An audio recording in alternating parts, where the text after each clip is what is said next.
ముందుగా ఇద్దరికీ ఉన్న ఆస్తుల గురించి తెలుసుకుందాం. ఈయన ఆస్తులు 10 ఏళ్ల కాలంలో అంటే 2014లో ఉన్న 104 కోట్ల రూపాయల నుండి 2019లో 129 కోట్లకి, ఇప్పుడు లేటెస్ట్ గా ఫైల్ చేసిన నామినేషన్ అఫిడవిట్ లో 152 కోట్ల రూపాయలకి పెరిగాయి. మరోపక్క సురేష్ షెట్కర్ ఆస్తులు ప్రస్తుతం 11 కోట్ల రూపాయలున్నట్టు తన అఫిడవిట్ లో తెలియజేశారు. వీరి ఆస్తులు వారసత్వంలో భాగంగా వచ్చిన భూముల వల్ల పెరిగినట్లు వీరి అఫిడవిట్ లో డిక్లేర్ చేశారు. ఇకపోతే బీబీ పాటిల్ కొనుక్కుంటున్న వ్యవసాయ భూములు, వేరే స్థిరాస్తులు జహీరాబాద్ నియోజకవర్గానికి దూరంగా, ముఖ్యంగా మహారాష్ట్రలోను బెంగళూరులోను కొనుక్కుంటున్నట్టు అఫిడవిట్లే సాక్ష్యంగా ఉన్నాయి. అంటే తన నియోజకవర్గంలోనే పెట్టుబడి పెడితే లాభాలు వస్తాయనే నమ్మకం కూడా అతనికి లేనట్టుంది. తెలంగాణలోనే కాక వేరే రాష్ట్రాల్లో ఇటువంటి ఆస్తులు కొనుక్కోవడం ఆశ్చర్యాన్ని కలిగించే విషయం. ఇక్కడ గమనించవలసిన విషయం ఏంటంటే 2024 ఎన్నికల్లో తెలంగాణలో పోటీ చేస్తున్న అత్యంత ఆస్తులు కలిగిన అభ్యర్థుల్లో బీబీ పాటిల్ ఒకరు. 152 కోట్ల రూపాయల ఆస్తులున్న ఎంపీ గారు తమ నియోజకవర్గంలో ఉన్నప్పటికీ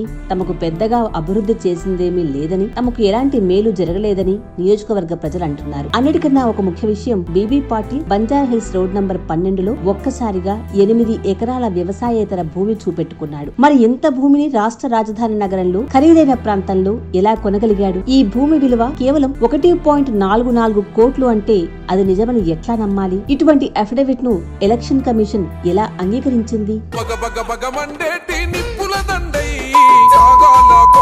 ఈవీఎం మిషన్ లో 3వ నంబర్ చేతి గుర్తు మీద మీ అమూల్యమైన ఓటును వేసి సురేష్ షెట్కర్ గారిని భారీ మెజారిటీతో గెలిపించండి.